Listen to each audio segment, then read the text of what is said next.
So, hello Odi, welcome to the Growth Hackers vlog episode 3 from season 1. Hey, how you doing? Nice to be back. Nice to be back again. Another 2 weeks passed. Yeah. Another 2 weeks flew passed. by. Yes. So today we have the results of our sprint number 3, where we go through and we have quite some interesting insights this time. So we first look into the analysis how or why our social posts failed, right? Mm-hmm. So in the spirit of growth hacking, there is no failure in a sense. So if something isn't working, it's as valuable as if you find out that something is actually working. Yeah, I mean, I think we could say that we are experimenting, and then the experiment didn't show the results of growth that we were expecting for. So in that sense, we learned a valuable lesson that we're going to be talking about what actually was our lesson learned. But exactly. Now we know. So this is also something, the faster you experiment, the faster you get to know from your not successful tries. You know, you try again, and the more successes you start to string together, the more you fail, the faster you get to the success. Yeah. So then we have a second part, and we will also link the video. We will add the link to the video below. For the second part, we look more into how we achieved an epic reduction of our website bounce rate. And this is more like a how-to, so that our viewers can really see how you get started with SEO and what is the most important or key elements for SEO. Yes. Great, so let's dive into it. So again, product evangelist and community manager at Happit, and my brother in crime, Rodrigo. AKA Odi. Exactly. Okay, so let's first part now, the analysis on why our social posts failed.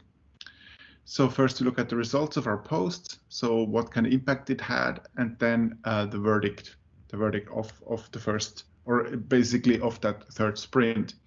So first of all, the idea and the goal of the post, what we had was as follows, that we decided to, okay, let's give our audience or our community an offer that they could use the Happit license for a month for free, and also give the kind of the installation fee. We will waive that off as well. So basically like a free starting package.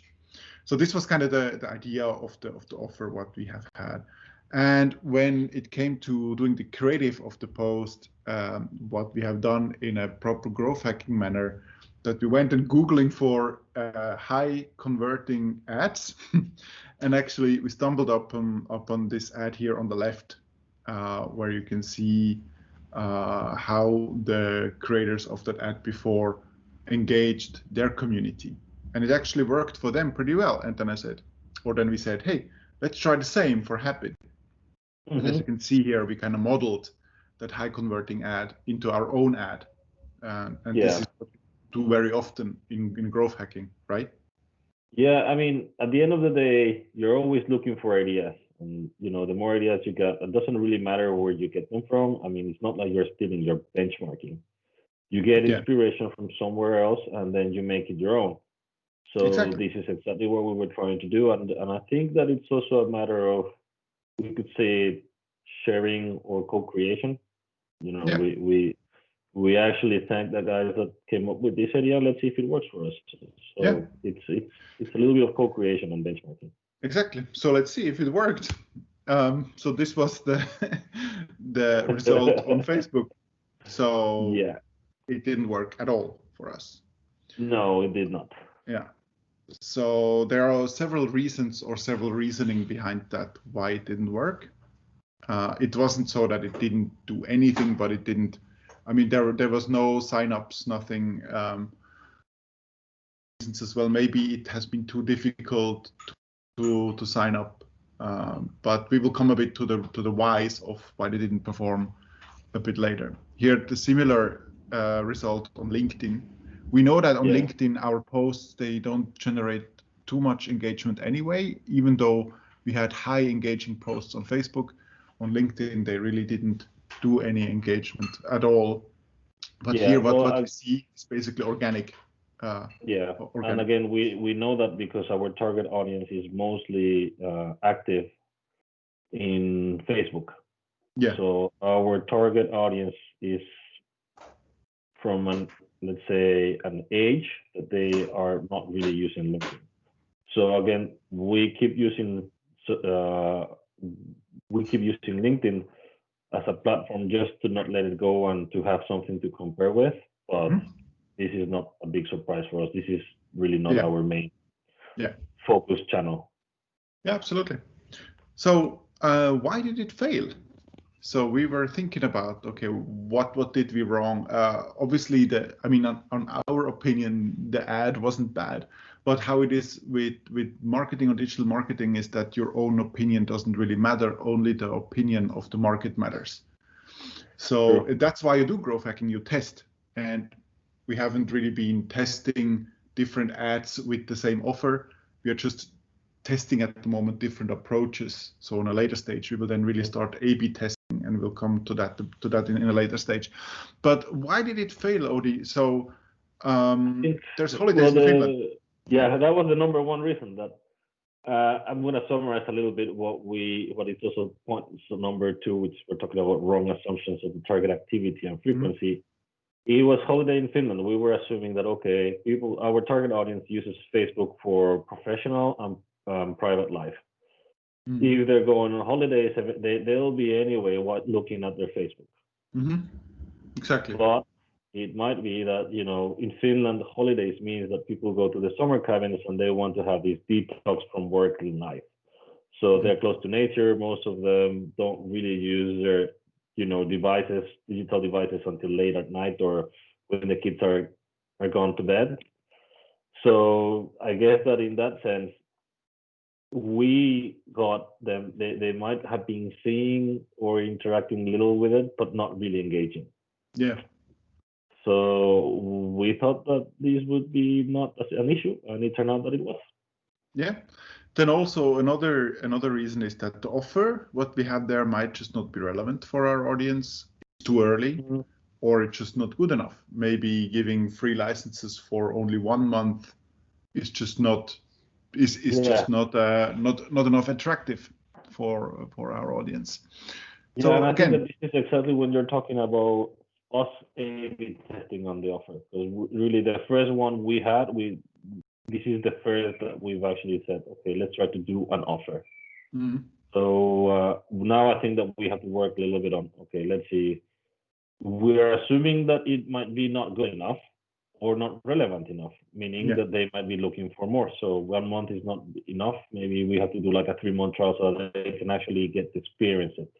Yeah. They might be feeling, well, what am I going to do in my company if it's like a larger unit? In a month, I can barely, get the content done there. So, the people just don't really understand the value of Happit. That's why, when you don't follow an offer, you might just don't know how or what that offer really is or why it is of value. So I think that we need to focus a little bit more on that to kind of create even more awareness on the value and what Happit brings to the users. Yeah, and it might also be that we are a little bit too early with the offer. I mean, we're in the beginning stages of benchmarking and getting Happit kind of like word out. Yeah. So if they don't really know what Happit is and they haven't really gotten to know us that good enough, it's like, well, I mean, it's nice, but I don't know, why should I try something like now? Yeah. It might just be too early. Yeah. So what did it had an impact on our traffic, at least in LinkedIn and on Facebook? So as you can see, the values between sprint 2 and 3 are quite different. So I mean, one of course is the holiday time. The other is that we didn't post that much or boosted so many posts in this sprint as we did in sprint 2. Yeah. This time we left a lot more on organic. Yeah. Especially in Facebook, and I think that also I would say that might be one of the reasons that we also have more post engagements this time than last time. We had more posts in organic, so we did have interactions in the first week before the holidays. Then it went silent. But I think otherwise it's quite clear that the non-activity of this week really hit us. The other thing that we have to maybe understand is that when we started, like let's say growth hacking, the first week we started to engage and make noise. The second week, that was in the first sprint. And the second sprint, people started to react like, oh, this is interesting, and started to like us. So we kind of like went up, got to the first peak that we had. And when we start to work on the second one, we had like, a little break in between. But we might go that also in waves. You come up one step, you stabilize in your step, then you go up. So we have to analyze also a little bit of that engagement. Yeah, and you need to keep in mind that it cannot always go up all the time. So it's kind of coming in waves. So there are several reasons why engagement can go up or down. Is it external reasons like holidays or something else? But the main thing with growth hacking is that you always keep on going and try different things. Exactly, and at the end of the day, if you actually see the numbers, we had a little bit over 50% of what we got in the last 2 weeks in these 2 weeks. Yeah. So we know that 1 week was no go in business in Finland. So we would have probably gotten about the same amount of numbers, but we got this one. So yeah, I think as you said, this is again not a failure; it's another learning lesson. But a good lesson is that don't expect too much engagement during holidays. So just don't post anything on holidays. Use the time to create, for instance, marketing content. Right? Yeah. Which we kind of like turned out to do at the end. We started generating content for inbound marketing that we would use in the next following sprints. And the matter of the fact is that you also have to be realistic that when people are in holidays, we all like to think that, of course, I'm that important that everyone will pay attention to me. No, maybe not. They are on holidays. They don't want to do anything. If you are in the B2B kind of like SaaS industry, then we also have to be realistic that holidays are sacred for people. So the verdict for sprint 3. So what went great for us? It's the reduction of the website bounce rate, and actually we will talk about this now in the second part, where we have the link to the video below.